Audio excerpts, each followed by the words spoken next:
Kana tango Ereliana Wanra ndo tumena korosangani mena sama pekelombe.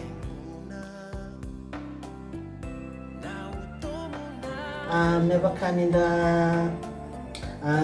biografi na bisnis na ngona ni kuwa bita mata tipo na bisnis ya ungarabatiko. Ndua na kenada kana isulu no isulu printa kise ukisaba na isulu ka hulita kana bibunua lang menota kena keluar au florista nga by professional kau daka seni kau mebakana Ritz seni kau di mate seni kau di bang mau na kena bima tangade so bali lotu kena so baka nga kena katolo daka keke tangani bak mau kena sing sudu se so baka nga rani bang takina bata kena bida tale na bisnis lain di baka tumema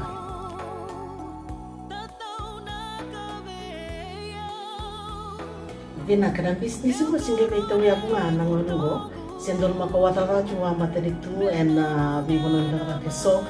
kau do lako besona budi ni otina daga kau do ngole besona budi beto sira ni klati kana ngauna en dara stop kin ndende na ona na yali ba likino ni daga ka au on do budi mai sona ka ko ya chukin ngona ina kana talenti na kelanga kena nugu talenta kana roka au buli kana kesa mai wine do na turangan ni kukans ka wabang rai bina kuno ren buli da kina ngono tata chukina ina kuno ngangko na bali walesi ka au buli da mai USP organize ta kina bulia kitule tini kito buli kina riani ana tu vi royal ko ya ko mai to mana buli kina business ngoni keskes bina kana nanu keskes ko chukana Facebook na earliest kesa print kefka kemni sarang kina Facebook ebida tika na no print na no design ala ko temgo kakabuti endua na Tandra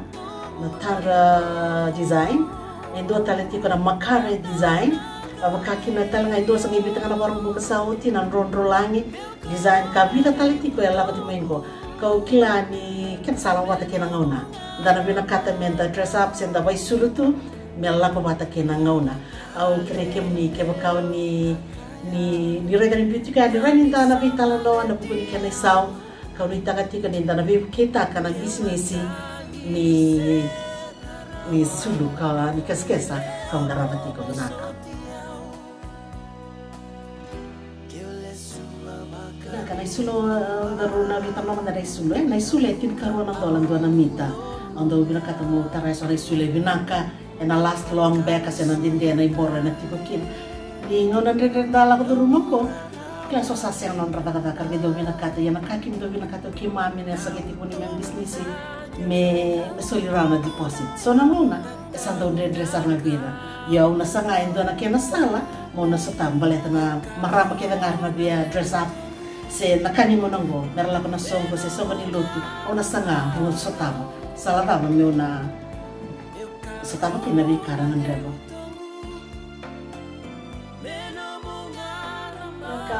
oya o leoni songo aundo lutu songo ni lutu mos ni marama iya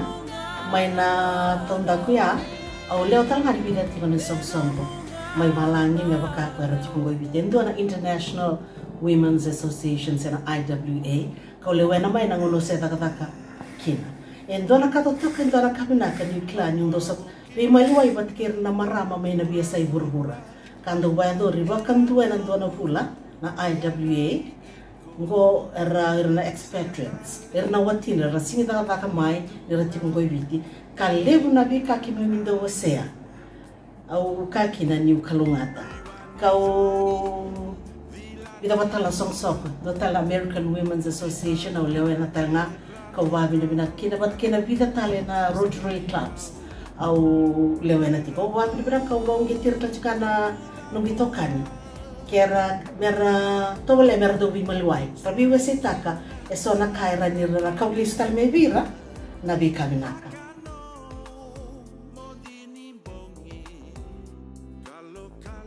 ina kau kani suruh tengah mekia boleh tanam maram nanti na gundo babi keke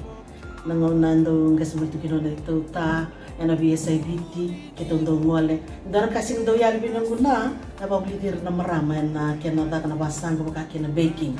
yo yao andi na wasing bablidia wanu guna usara na ngamay usakila o guys so matal na nung buli mole buli na be kor buli so catering school e so talab ko rin buli baka tikona chipef ana nguna yao buli na kina na kena garabi na wedding cakes what kena birthday cakes.